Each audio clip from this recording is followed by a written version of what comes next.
Council, and can I start off by thanking you for joining us tonight for this consultation on the Council's budget for the year ahead, which will be decided at our next Council meeting on the 1st of March. Before we begin, can I just ask colleagues from Merton in the room and virtually just to introduce themselves. There's a couple of colleagues online I'll go to first and then hand over to Roger just to do the intros in the room, if that's okay. So Councillor Christie. Yeah, hi everybody, I'm Councillor Billy Christie, Cabinet Member for Finance and Corporate Services. Thank you for coming. Sarah. Hi everybody, my name's Sarah Xavier. I'm in the Future Merton team. I'm the Programme Manager for Business and Economy. Okay, and Roger, if you could lead the intros in the room of Merton colleagues, yeah. Good evening everyone, my name's Roger Kershaw. I'm the Interim Executive Director for Finance and Digital. My name's Sarah Merter, I'm Head of Revenues. I'm Councillor Michael Patterson. Richard Seahouse, Democratic Services. And Jade Watts, Democratic Services. Okay.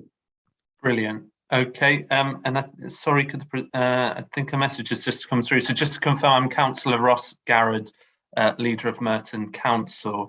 And before I hand over to Councillor Christie, I'm just going to kind of say a few words to set the scene, if that's okay.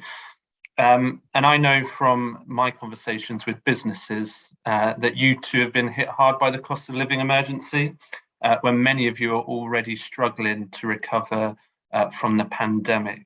And I want Merton as a council to do all we can to support businesses in this cost of living emergency. And we've already set up a £2 million cost of living fund to provide residents, businesses and our voluntary and community groups with extra help and advice.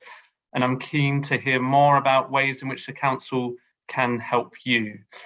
Merton is a great home for the thousands of businesses located here, and a strong, vibrant and diverse local economy providing decent jobs for local people is at the heart of our ambition.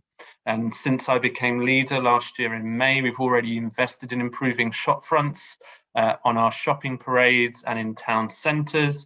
We've invested in improving transport infrastructure and improving walking and cycling. And we've invested in the quality of the place through our tree planting strategy and improving our waste and street cleaning services. We've also launched the Merton Local app to help keep the Merton pound in Merton and help our high streets as they recover from the pandemic. And we've also started work to capitalise on our fantastic sporting heritage and assets, nurturing civic pride in the borough, building a sustainable future and creating a borough of sport. But like businesses and residents, the council has faced tough pressure in preparing a balanced budget. And I will hand over to Councillor Christie and then over to Roger to say a few words about this and then our approach to preparing our budget this year. Over to you, Councillor Christie. Yeah, thank you, Leader, and thank you everyone for coming tonight. As you say, the budget process this year for the council, as with the previous 12 years, has been extremely challenging. We started the process in autumn last year with knowing we had a £28 million budget gap to fill over the next 4 years, in large part as a result of the huge increase in costs and a surge in inflation that the council is impacted by, as undoubtedly all local businesses are as well. With little prospect of additional government revenue grants coming down the line, and with the reductions in government funding over recent years, meaning that 85% of our budget comes from council tax and business rates combined, we knew that the burden for filling that gap, that £28 million gap, would fall largely on council taxpayers and business rate payers, as well as the council having to make significant cutbacks in our expenditure. We have made those difficult decisions, and we've brought forward, or we will be bringing forward at our budget council meeting, millions of pounds worth of savings and cutbacks in our expenditure, whilst also making sure that we protect the frontline services that our residents clearly depend on. And as the leader mentioned, we found ways of investing into the borough with the intention of reinvigorating pride back into Merton. But as expected by the government, we have had to take the decision to increase council tax, the Merton element of council tax, by 3%, as well as collecting the government's 2% adult social care precept. Though I would just highlight that uniquely across London, we have taken a decision to return 1% of that increase next year to residents, or to a majority of local residents, in a one-off 1% cost of living discount. I'm pleased to say that, as usual, we have very high collection rates of both council tax and business rates, and we also have generous support policies in place to help residents and businesses who may struggle to pay the full amounts that are allocated to them. But so finally, the outcome of all this is that in March, we will be bringing forward a budget that funds vital services, that invests in improvements across the borough, and is balanced not just for the forthcoming year, but for the next 2 years, in an unprecedented situation for Merton and across local government. So that's a bit of a summary of our budget process. I'm looking forward to hearing your thoughts on our budget proposals, and also hearing more from you about what else the council could be doing to support businesses, particularly in these challenging times. So thank you, Leader. I'll finish there. Thank you very much, Councillor Christie. I'll now hand over to Roger to set out some of the detail of the draft NTFS. Thank you, Leader, and thank you, Councillor Christie. Really, just to sort of add something to that. Obviously, the council, as Councillor Christie said, is due to set a balanced budget for not only 2023-24, but also for 24-25. And is well on the way to balancing for future years, which is a really good position for the council to be in. But disappointingly, of course, we've had to make savings on our services within there, and as Councillor Christie said, put up council tax. In terms of business rates, which is obviously pertinent to the collective audience today. Well, business rates have been frozen for the 3rd year in succession, and as you know, the local authority, like Merton, sort of collects the business rates on behalf of in many ways central government, and we share that with central government. We keep a little bit ourselves, and we pass on some to the GLA. So 33% of what we collect goes to central government, 30% we retain in Merton to support our services, and 37% goes to the Greater London Authority. And as Councillor Christie alluded to, we do take great pride in the fact that we do collect a very high proportion of business rates. Obviously, that's important because if we weren't so good at collecting the business rates, then that would create budget pressures that we'd all have to pick up proactively. So we end up collecting about 98% of all net debt each year over a period of time, and our in-year collection figures are very high, in the high 90s as well, which is positive. You have experienced as businesses a revaluation which will come into place with effect from the 1st of April 2023, and that has had a number of impacts, and in many ways the retail sector showed something of a 10% reduction in rateable value, but the industry sector showed a 27% increase in rateable value, which is the largest increase in any sector. No overall increase in offices. So those revaluations, which are supposed to be every 3 years, we have got one in effect, and I appreciate that will have impacted on you. But there are, as Councillor Christie said, there are a number of support packages that are on offer, and I noted that there's been an extension and actually an increased relief for retail, hospitality and leisure businesses from 50% to 75% for the forthcoming year, and also some reforming of transitional relief for businesses which see lower bills as a result of the revaluation. And the intention there is, rather than taper them down, that you will get the benefit of that lower revaluation immediately, and that will wash its way through. And there's also support for small businesses in the form of small business relief, that relief is for either small businesses due to new property valuations, but the increase will be limited if the valuation has gone up. So some of the measures, and we can explore some of the other measures in which we can utilise to support local businesses within the Merton. As Councillor Christie said, we are very supportive of our business community, and we look forward to hearing from you in any ways in which we can continue that support or to further support. But before I hand over to our business colleagues, who may have some questions, I was wondering, Sarah, do you have any extra points you'd like to add to?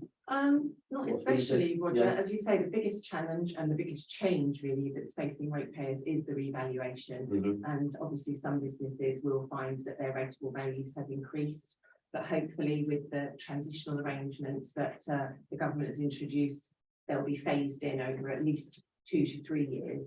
And so it should be manageable. Of course, if anybody finds that they're struggling or in any way thinks they may qualify for any discounts, by all means contact our office. Go to the website. We've got a great page which will be updated for 2023, which lists any reliefs and any reductions that's possible. But yes, by all means contact us and we'll do what we can to help you. Thank you. So for you, Leader, are there any questions from our business colleagues, community, anything we can help you with or to clarify? Happy to do so. Yeah, anyone, if you have got a question, please do indicate with your hand icon. I think the majority of businesses are online, so that would just make it easier. I know Councillor Patterson is in the room. Are there any? Diana?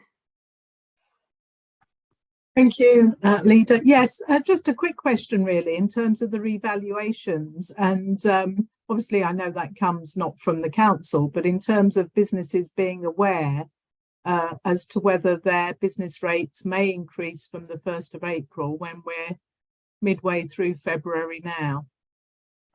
Okay, Sarah or Roger, would you be able to pick up on the revaluation? Yes, certainly.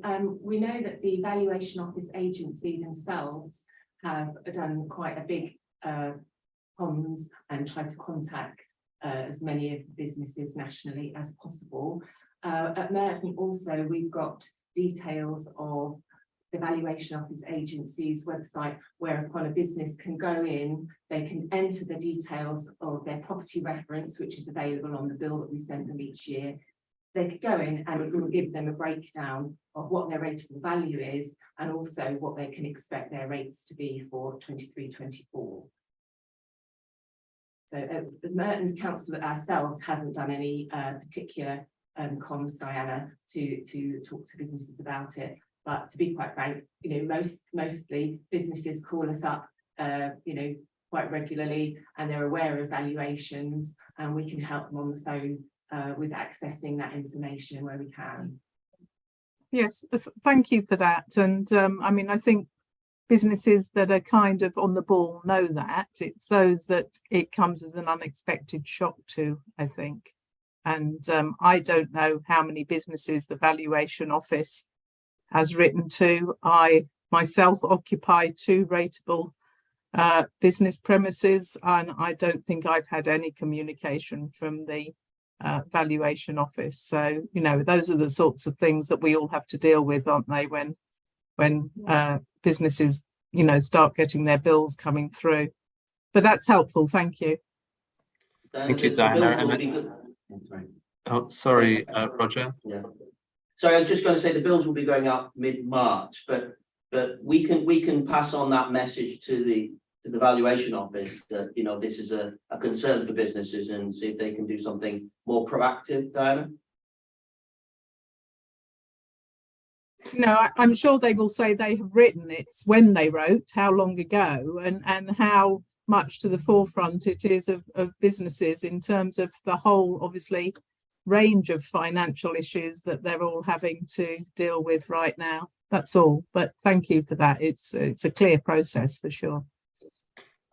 Yeah, and I was just going to say a similar thing that Roger said. We'll write to the valuation office, and those questions that you've raised around when and to whom and how many in the borough, I think will be important for us. So then, if we do get those questions coming through, we'll be able to answer them efficiently and have the correct resource to do that, but also to make that point that, as you say, it may not be at the forefront of many of those businesses' minds.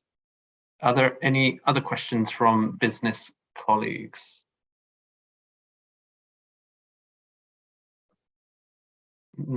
Okay, there's no indications that I can see.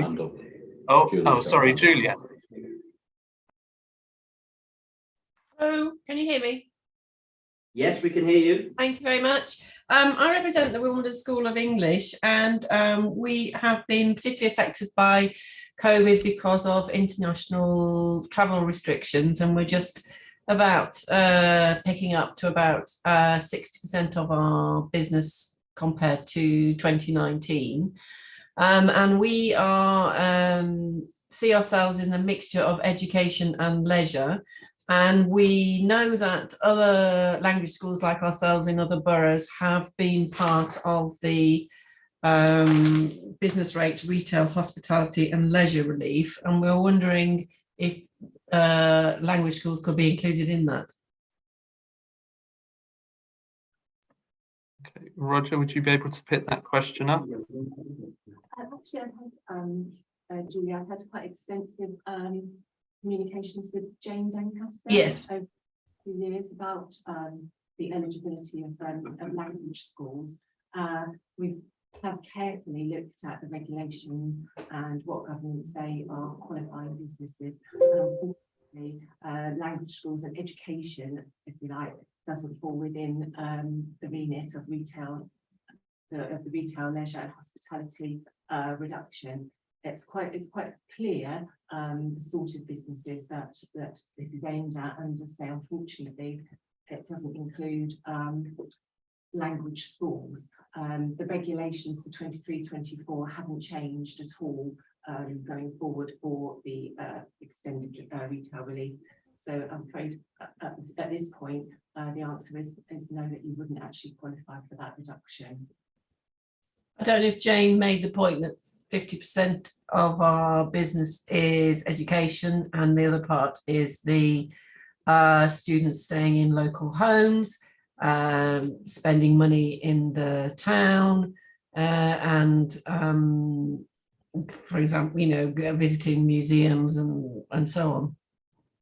So that's the leisure hospitality part of our business that we feel is relevant.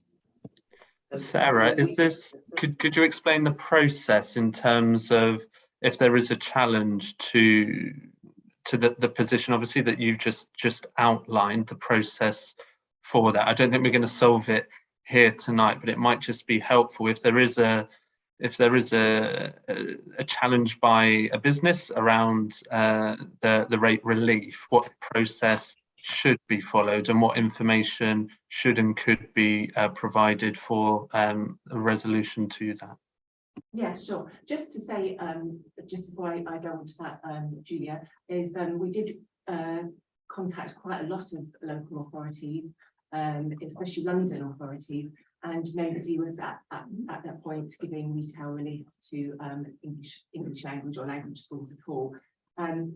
In reply to what you've just asked, Lida, the relief is a discretionary award. It is at the discretion of the council. So, you know, we can then, if somebody hasn't got the relief and they feel that they should, we can review that. And indeed, myself and Roger would look at those, and that is the review, really. There's no further appeal other than that, because it is a discretionary award.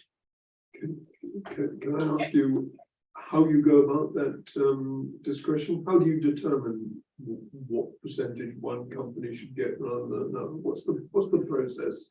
It's not actually a percentage. It's basically either a business qualifies under the regulations and under our policy, or they don't. It's a percentage of their rates. Yeah. The percentage doesn't vary at all. It's whether they Whether they qualify or not. Yes, that's right. Yes, So no. yeah, it's yes or no. We've got a policy that was drawn up when the relief was first introduced, and that follows very much the government regulations and guidelines. The guidelines really rather than regulations, because it is discretionary.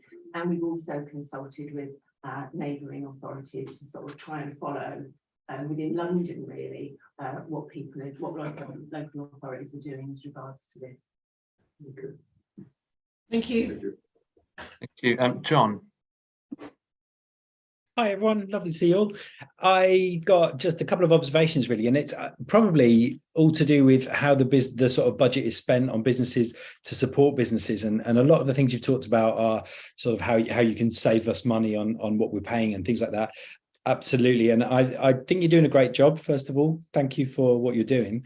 My question really is whether there's any money in the budget to update a lot of the business sort of liaison things that you've got in terms of the tech. So things like licensing with Merton is so antiquated. Every part of my business now is online and high tech and fast and speedy. Every time I'm doing something with Merton, and this is probably the same for every council, but Merton, why don't you lead on it? The tech is so slow, and I mean, I could give you 100 examples. My one this week is trying to sort out a license for an alcohol license. It's so slow and so many paper forms. All of this could save so many jobs, so much money, could mean that, I mean, we are losing so much trade because I'm having to apply for temporary event notices every single week.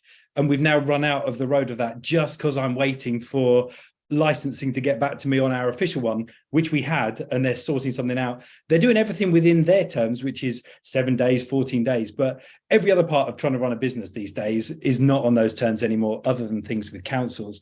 And the same with things like compliance and dealing with waste and dealing with payments of any sort, and there's so much paper still. I wonder whether any of the council's budget in terms of business could be spent back internally to mean that the service you provide to businesses is fit for this century.